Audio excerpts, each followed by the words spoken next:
Hello, my name is John, and today we'll be reading The Case for Sexual Deterrence by Victor Davis Hanson on American Greatness, November 27, 2017. Victor Davis Hanson is an American military historian, columnist, former classics professor, and scholar of ancient warfare. Just like aggressive nations, so too people who are not innately moral are deterred from committing crimes by fear of punishment. The likelihood of arrest, the good chance of conviction, the probability of jail times or fines, or a permanent criminal record, or all that and more do their parts to discourage criminality. In that context, the sudden deluge of sexual harassment claims share one common theme: lost deterrence. Those who use their positions of ideological correctness, perceived power, authority, influence, or money to leverage some sort of unwanted sex, from a fleeting grope to coerced intercourse, do so because, in their jaded cost-benefit calibrations, they can. In our postmodern age, we can no longer rely on now ancient notions of self-restraint. Too many celebrities and power mongers deprecate the old idea of acting like a gentleman as corny or passé. Many of today's feminists may find men who open doors, pick up the dinner tab, or postpone sexual intercourse until there is a clear relationship as either condescending chauvinists or utter nerds. Hollywood seems to have idealized the moment when a man rough-handles a woman until his violence leads to eroticism and a willing surrender in his arms. In clinical terms, perhaps possible. In real life, clearly quite rare. The majority of high-profile men do not ascribe any more to religious principles that restrain the libido.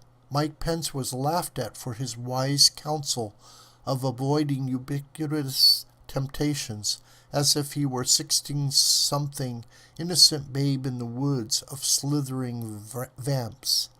In our therapeutic culture born in the 1960s, sex was calibrated as liberating, free, and without consequences.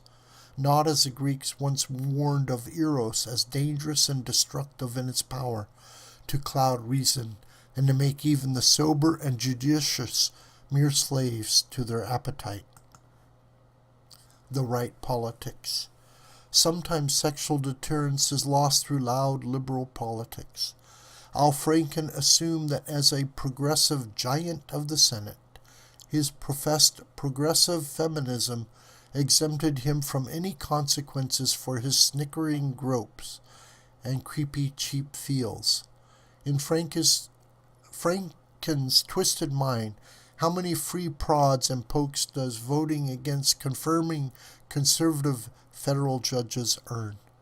Representative John Conyers, Democrat, Michigan, seems to have made a career of exempted perversions, predicated on the fact he was a founding member of the Black Caucus. Correct politics deterred aggrieved women from coming forward, on the understandable expectation that, even if believed, their elders would insist that their own harassment was not so important as to endanger the cosmic political good.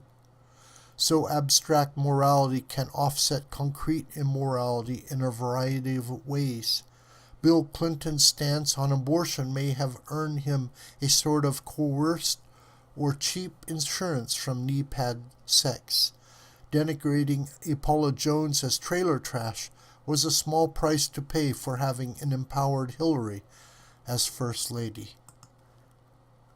Al Gore assumed that his earth in the balance greenery earned him a few leveraged, crazed sex poodle cool-downs with working-class hotel masseuses after a long day on the road saving the planet from global warming.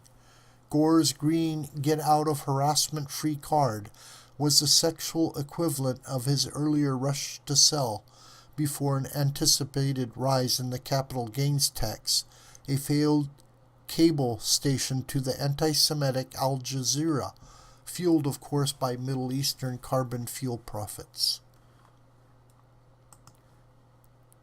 Harvey Weinstein's in the trenches fights against the NRA and the forces of Trump darkness apparently had convinced him that with impunity he could grab, assault, and even rape women, as if he were some sort of irreplaceable social justice deviant. If liberal Kevin Spacey ever had to announce to the world that he was gay, it would be to pose as a victim of the public's crude stereotyping of gays as pederasts. But in Oscar Wilde battling Victoria, England, Spacey was not. Certainly a young woman was apparently supposed to have seen a progressive mentoring groper, exhibitionist, or sleaze-talking Mark Halperin, Charlie Rose, or Leon Wieselter as a sophisticated progressive feminist who sympathized with the plight of up-and-coming females in the workplace. Or women assumed that such old pros at least knew well the career-ending dangers of using their star power to leverage some sort of sex that otherwise in the arena of mutually assenting hookups was unlikely, given their age, grating pomposity, ossified looks, and crustacean personality. Celebrity and power. Often in related fashion, celebrity and perceived authority also erode deterrence. At Fox News, it was not so much conservatism per se that empowered Roger Ailes, Eric Bolling, Charles Payne, or Bill O'Reilly. Each, according to his respective station, apparently felt that he could at times talk or act sexually crudely in asymmetrical ways, largely because each assumed he was too financially important to the network to be held accountable, whether or not Fox News would have concurred with their assessments. Hubris can earn sexual nemesis. In addition, serial exploiters assumed intended targets would endure even unpleasant attention and sexual come-ons out of star-struck gratitude, or in hopes of quid pro quo career investments.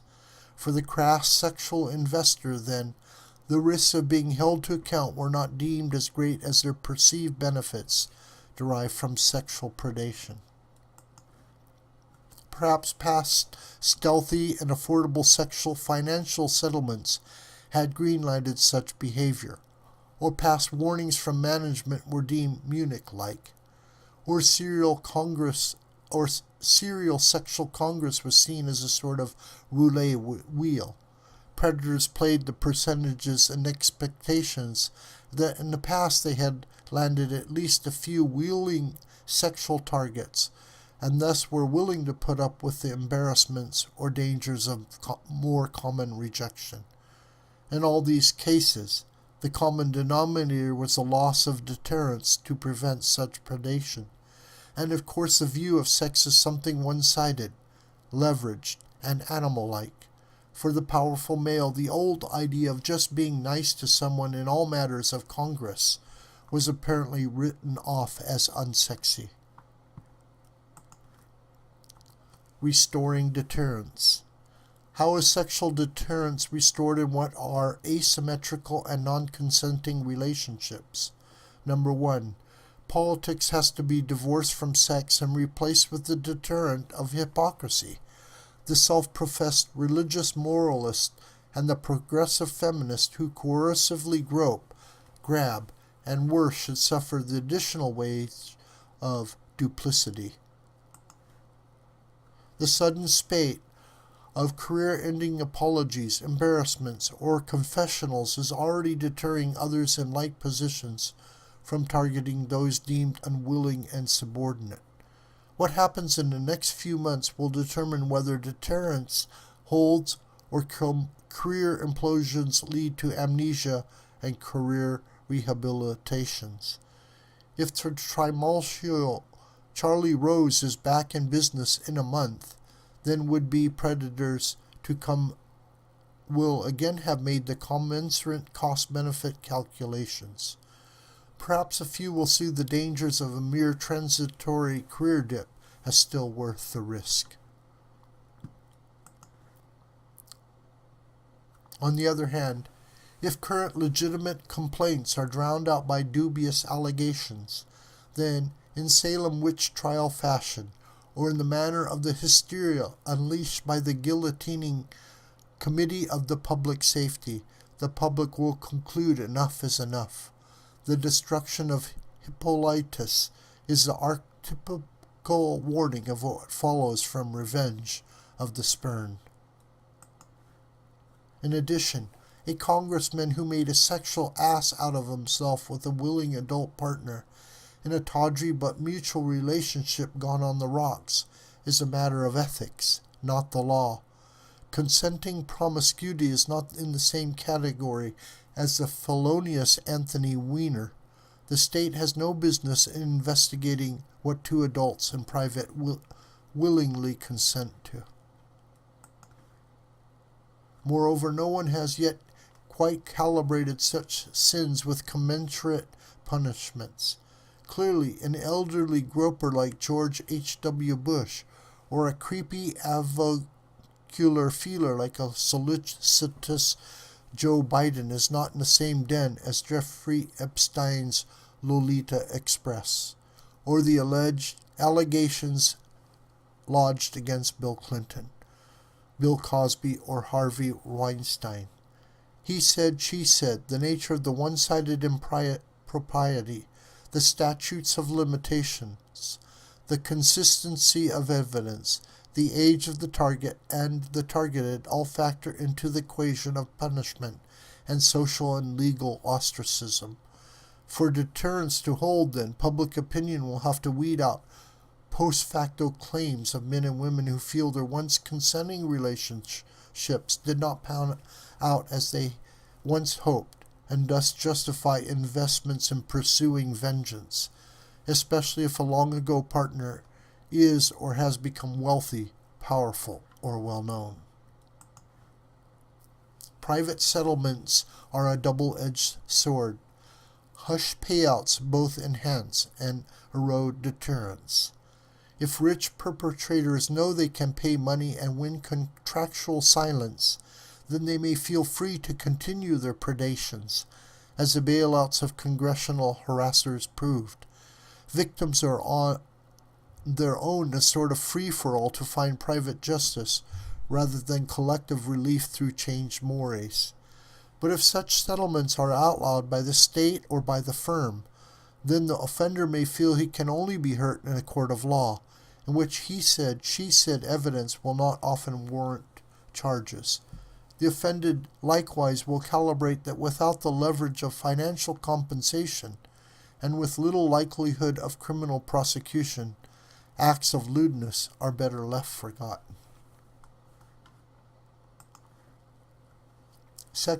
Number 5. Sexual liberation of the 1960s is incompatible with 21st century definitions of sexual probity. The most effective way of restoring deterrence, of course, is to redefine 60s sexual mores as transient and destructive rather than liberating and permanent. One does not have to be a prude to see that the promiscuity of the last half-century was a boon to some men who saw less need for coercion or commitment, or even kindness to find sexual gratification. In so many cases, humiliation and canine viciousness seem part and parcel of their predations. In our present weird system of promiscuous Victorianism, men and women in the workplace are reduced to bumper cars. They butt up against each other hourly, often with this false assumption that a gesture, a nod, or a spoken word are pathways to something sexual, rather than irrelevant and incidental. In a better world, where two people must know and like each other pretty well before they dare consider surrendering their intimacy to the dangerous power of Eros. This video is a production of the School of the White Crane. My name is John Brooker, and you could reach me through commentary on this video or through my Gmail listed here. Please share this video with family and friends and on social media. May God richly bless you.